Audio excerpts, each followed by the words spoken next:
su programa 1+1. Tal como prometimos, aquí está Magín Díaz, quien es economista. Él fue director de impuestos internos, entre otros cargos en la administración pública. Qué bueno que esté aquí, Magín. Cómo no, gracias por la invitación. Hablábamos fuera de cámara de la inminente reforma fiscal, tan postergada y postergada por el anterior y este gobierno. ¿Es verdad que es inminente? Bueno, no estamos al borde de una crisis fiscal, eso hay que tenerlo claro. Ahora el gobierno tiene muy claro cuál es la situación y por eso en el 2021 quiso hacer una reforma, bastante grande por cierto. Bueno, no la hizo, entonces ¿cómo ha llegado hasta acá? No pudo hacerla. No pudo hacerla, la echó para atrás. ¿Cómo llegó hasta acá? En estos 4 años, 2 amnistías, en 2 ocasiones le ha pedido adelanto al sector financiero y a grandes empresas como la Barrick Gold. O sea, lo que está es arañando. Haciendo rejuego. Exacto, haciendo rejuego, operaciones financieras, de manejo de pasivos, pateando la deuda. Bueno, y ya estamos llegando al 2024. Pero todos esos rejuegos lo que significan es que los ingresos no dan para el nivel de gasto que tiene ahora mismo el Estado Dominicano. Entonces, este año, por ejemplo, vamos a gastar 19% del PIB. El año que viene en el presupuesto es 18,5%. Bueno, ¿cuántos son los ingresos? Tal vez llegan a 15% del PIB, más o menos en promedio, a veces un poquito más, a veces un poquito menos. De diferencia. 3.5 el Es déficit. un déficit estructural. ¿Cuánto es 3.5 del PIB? Más o menos 240,000, 250,000 millones de pesos. Entonces, para que la gente tenga una idea, eso significa que todos los meses el gobierno tiene un déficit de 20,000 millones de pesos. Y eso la deuda aumenta en ese monto. La deuda externa, la deuda interna. Entonces, además de eso, el mismo presidente ha dicho que yo necesito gastar más. Hay que poner más gasto en salud, en seguridad, en infraestructura. La inversión está desplomada literalmente. El próximo año en el presupuesto, la inversión pública es 2% del PIB. Ese es el monto presupuestado más bajo en la última generación. Entonces hay un tema fiscal, claro. La sociedad tiene que decidir, ¿esto es lo que vamos a gastar de ahora en adelante o vamos a gastar más? Bueno, se necesitan más ingresos. Esa es la situación, eso no es un tema de ideología. Y hay algo muy inmediato. En el presupuesto, el proyecto de presupuesto, que todavía no han aprobado, que está en el Congreso, se plantea cubrir el déficit con endeudamiento, tal como lo ha dicho. Pero no se tiene seguro ese endeudamiento. Bueno, todos los déficits se cubren endeudamiento, Sí. Deuda externa o deuda interna. La realidad es que la deuda aumenta por lo menos 250,000 millones de pesos al año, la del gobierno central. En dólares, esos son entre 4 y 5 mil millones de dólares. A eso tú tienes que sumarle el aumento a la deuda del Banco Central, que todos los años aumenta su deuda, a veces 1,000 millones, a veces 1,500. Entonces, bueno, esa es la realidad. Ahora, pero a lo que me refiero es, el gobierno tiene que buscar ese dinero prestado, ese déficit que tiene, Sí. que es 3.5, Y que es proyectado para el estructural, próximo claro. año. Hoy el dinero está más caro. bueno, ese es un problema, El claro. dinero está más caro, los intereses están más El caros. COVID nos dejó 2 problemas. Más deuda, todos los gobiernos del mundo se endeudaron para hacer frente a la crisis, entonces, antes del COVID nosotros hablamos de deuda de 45% del PIB, estaba llegando a 50%, sumando al Banco Central, bueno, ahora es más de 60% del PIB. Entonces ese es un nivel ya de cuidado. Y ahora, como Estados Unidos aumentó su tasa de interés, el COVID nos ha dejado entonces con tasa de interés más alta para todo el mundo, no es solo aquí. Y eso complica. Entonces, antes Estados Unidos tenía la tasa de interés en 0. Eso nos permitía a nosotros endeudarnos en los mercados tal vez a 6, 7%. Pero ahora Estados Unidos tiene la tasa casi en 5.5. Entonces eso hace que la deuda aquí entonces sea más cara, la deuda externa. Entonces ese es un problema, no solo de República Dominicana. Ahora, eso es lo que hay. Cambiar eso no depende de nosotros. No depende de nosotros. Hay un contexto internacional ahí. Igual que los precios de los carburantes. No por depende de ejemplo. nosotros. Ahora, no es razonable seguir endeudándonos a este ritmo. Entonces, Hay otra opción, bueno, La que reforma. bajen el gasto. Bueno, pues díganme qué gasto va a bajar. Esa es la pregunta que yo hago. O sea, todo el que no está en el gobierno dice hay que bajar el gasto. Bueno, Hasta los que llega al empresarios gobierno, Hasta que llega al hasta gobierno, que porque llega uno al- se da algunos cuenta. hablan del tema de los subsidios, sobre todo el subsidio eléctrico. Del sector eléctrico. Bueno, se puede eliminar el subsidio eléctrico, eso implicaría triplicar la factura eléctrica para que cuadren los números. Wow. Triplicarla. Claro, Wow. porque el sector eléctrico opera con un déficit que va entre 1.500, 1.700 millones de dólares, depende de los precios internacionales. Vamos a redondear 1.500. Tú quieres cerrar ese déficit, tú necesitas más ingresos. ¿Cómo tú consigues más ingresos? Subiendo la tarifa. Esa es la alternativa en el corto plazo. La otra alternativa es bajar las pérdidas, ¿verdad? Sí. Pero las pérdidas han subido en este periodo de gobierno. ¿A qué le atribuye eso? Bueno, yo creo que hubo muchos cambios. Se creyó que cambiando la gente iba a resolverse el problema cuando el problema es estructural. Se dejó de invertir en las redes, se bajó la inversión mucho y además se está dando más energía. Aquí se está supliendo el 100% de energía. Antes había una estrategia. Vamos a dar más energía en la medida en que bajemos las pérdidas. Entonces, en los 10 o 15 años anteriores al COVID, el suministro de electricidad promedio pasó de 80% a 90%. A partir del COVID se le da energía a todo el mundo aunque no pague. Entonces, eso hace que las pérdidas aumenten. Entonces, Pero yo no sé quién es que no paga. bueno, hay muchos sectores que no pagan o se pierden el sistema. Sí, es un Claro, tema de todo el pérdida. mundo, todo el Claro, mundo, hay Por la pérdidas. en condición los de barrios, las la clase redes. media, No, todo el mundo. las industrias, No, bueno, dice que pagan. Los datos dicen otra cosa. Sí. Entonces, las empresas distribuidoras están Y no hay perdiendo. capacidad para identificar que no paga. Hay capacidad, pero es una decisión política, Política, también. otra vez ese Entonces, elemento. claro, es Pero dicen ustedes, Mm. los expertos en la materia, que la grandes pérdidas no están en los sectores populares que consumen energía barata o robada, sino que está en los sectores mira, más alto consumo. Lo que pasa es que hay de todo. O sea, la realidad es que las empresas tienen una pérdida mayor al 30%. Edesur y Edenorte. Las empresas de electricidad. La distribuidora. Las sedes. La distribuidora. Y este es un desastre, más de 40 o casi 50%. Eso da un caso de estudio. Bueno, entonces hay que hacer un plan. Si tú analizas los datos objetivamente, sin política, Edesur y Edenorte, antes del COVID, ya estaban en 20%. O sea, hay algo se estaba haciendo bien. Ahora, cambió gobierno, vino el COVID, eso es un choque importante, se empezó a dar energía a todo el mundo, las pérdidas empezaron a subir otra vez, se paró la inversión. Si había corrupción en la sede, eso hay que investigarlo. Ahora, ¿cuál es la razón de que tú inviertas tan poco? Entonces hay un círculo ahí pernicioso, porque si tú no inviertes, te aumentan las pérdidas. Pero si tú inviertes, te aumenta el déficit, porque tú tienes que buscar 200 o 300 millones de dólares. Entonces, sea que sea quien gane, y si es el presidente Abinader, bueno, el sector eléctrico tiene que ser prioridad. O sea, los números están No lo ha ahí. sido ahora. Bueno, yo creo que sí, pero no se ve el resultado. Esa es la realidad. Porque no es un tema de personas, yo creo que hay gente buena.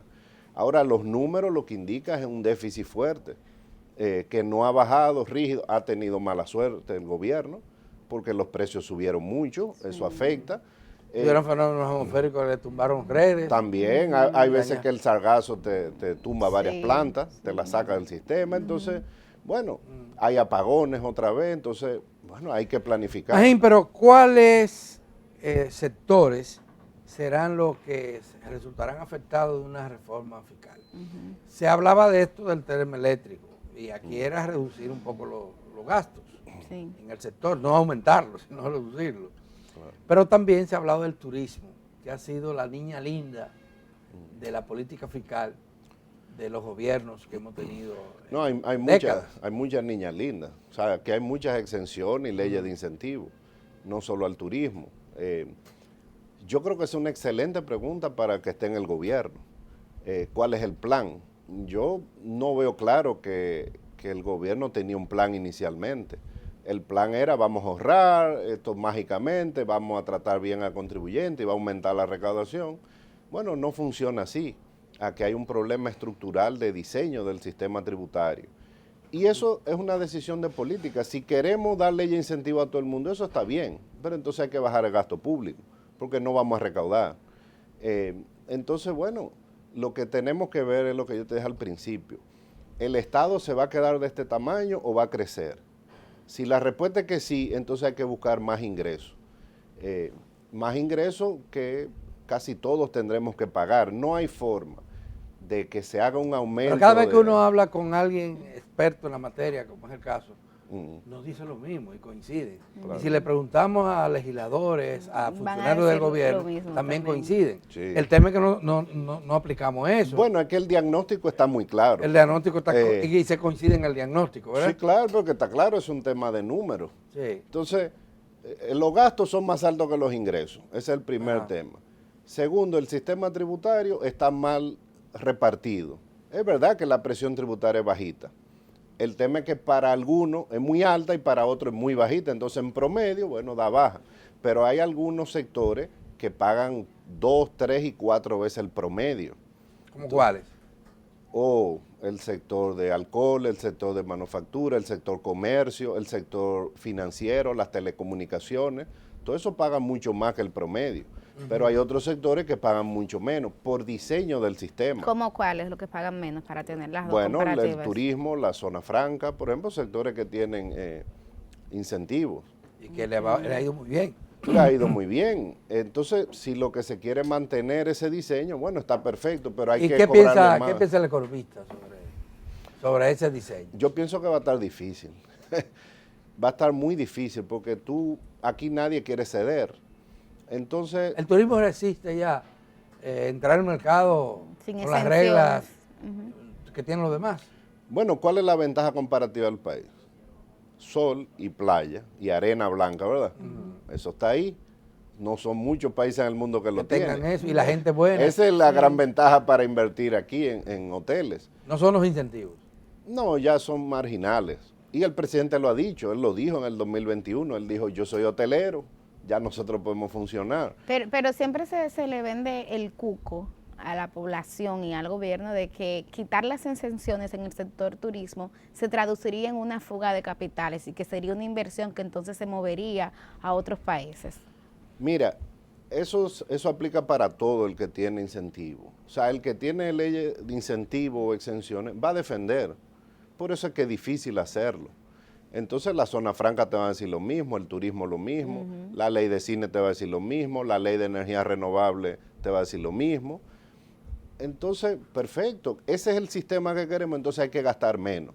Ahora, la decisión de Estado, ¿cuál debe ser? Bueno, yo tengo que hacer una reforma antes de que haya una crisis, Claro. porque aquí se habla de reformas integrales que se han hecho alegremente, no mucha gente entiende, pero lo dice, pero la reforma integral del año 92 que hizo Balaguer fue resultado de la crisis macroeconómica más grande que hemos tenido. La reforma que hizo Leonel en el 2004 fue resultado de una crisis. Entonces, si el diagnóstico está tan claro, no esperemos la crisis. Esa es la realidad. Ahora, Pero parece que eso es lo que va a ocurrir. Lo ha dicho. Gane quien Gane gane. quien gane. Claro. Quien gane. La reforma fiscal se considera como inminente. Se Y con- si es este el gobierno que se queda, probablemente la tengamos Bueno, desde- En la transición. si este gobierno se queda, con más razón la va a Sí. hacer, porque intentó hacer reforma cuando llegó el 2020, intentó en el 2021, intentó tomar medidas en el 2022 y 2023. Entonces está claro el diagnóstico. Ahora, debería ser una reforma donde se busque dinero de lo que no están pagando. ¿Cómo cuáles? Bueno, espérate, yo sí te voy a decir lo que están pagando. Si el gobierno tiene necesidad inminente de aumentar la recaudación, que la tiene, hay una forma fácil de hacer eso. Subirle la tasa a todo el mundo ahora. Subir la tasa del impuesto sobre la renta a las personas, a las empresas que ya pagan. Eso te aumenta las recaudaciones. Pero yo creo que sería injusto. Entonces, yo creo que hay que también salir a cobrar, a hacer gestión. Porque hay evasión. Pero claro que hay. Ahora, no es que se va a desplomar la evasión. O sea, yo soy realista y se lo digo a lo que me pregunta. O sea, el hecho de que la evasión sea alta no significa que vamos a corregir la evasión en 2 años, porque eso no va a pasar. Pero ¿y qué Eso pasa toma que tiempo. impuestos como el ITEVI no se puedan Claro. cobrar? Sí. Mientras el ciudadano lo paga. Pero el fisco no los recibe. No lo Bueno, recibe. Se rompe la cadena. Bueno, hay una parte de eso. O sea, lo primero es que el ITEVI, para que funcione bien, todos los bienes y servicios deberían tenerlo.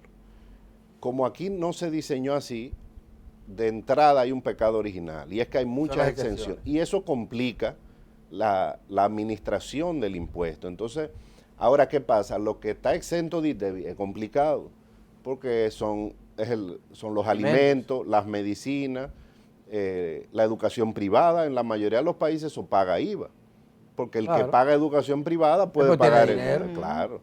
Aquí no. No, aquí no. Ahora, ponerle impuesto es difícil. Ningún presidente ha podido, y se ha intentado un poco. Ahora hay un mecanismo para generalizar el ITEVI, que se llama el ITEVI personalizado. Como ya la tecnología ha mejorado, vamos a tratar de hacer el ITEVI lo más general posible, y a través de las tarjetas de los programas vamos a devolverle dinero a la gente, al 40% más pobre, por ejemplo. Eso se puede hacer. Hay países que lo han hecho con éxito. Ahora, vender... ¿Qué país lo ha hecho con éxito? Bueno, los que tienen el ITEVI generalizado, por ejemplo, Chile, Colombia, incluyó muchos bienes y servicios. Ahora, la cosa es vender eso y que la gente te compre el argumento.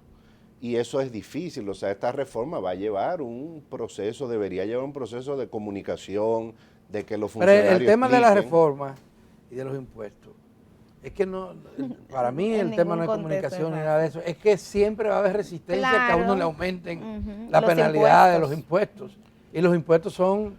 No, claro. Son anti-populares. No, son totalmente impuestos. parte del mundo. Por eso es una llaman imposición. así. Es una imposición. Ahora, lo que hay que hacerle entender a la gente es que si no se hace, esto va a llevar una crisis, y entonces va a venir después el peor impuesto cuando que la inflación. Ahora, también hay que mejorar la calidad del gasto. Eso yo te iba a preguntar, porque también hay un segmento de la población que entiende que sí, que los impuestos son necesarios, sobre todo cuando se comulga con la necesidad de que el Estado tenga recursos. Ahora bien, la calidad del gasto, que es un reclamo, o sea, ¿hasta qué punto entiendes tú? También hemos ido avanzando para que eso le dé legitimidad a ese proceso de reforma. Eso lo va a decidir la población en su momento. La calidad del gasto es un tema de largo plazo. Por ejemplo, el presidente dice que ha aumentado la calidad de gasto, y yo creo que en algunos rubros sí y en otros no. Por ejemplo, el sector eléctrico ha mejorado. No. La seguridad ciudadana ha mejorado. No. A ver, parece que sí. Que ha mejorado. Un poquito, ¿verdad? Pero ahí más o menos, ves a la calle solo con 10,000 pesos ahí en el bolsillo. O sea, es complicado. Ahora se está haciendo un esfuerzo, ahora hay más control social, la gente está encima del gobierno. ¿Ha mejorado la infraestructura pública? No. O sea, si tú te vas a analizar rubro por rubro, bueno, tal vez algunos han mejorado. Sí. Se necesita más dinero en salud. O sea, primero hay un tema de cantidad. O sea, aquí hay un consenso en la profesión de que un Estado necesita gastar cerca de 20% del PIB para ser más o menos un Estado.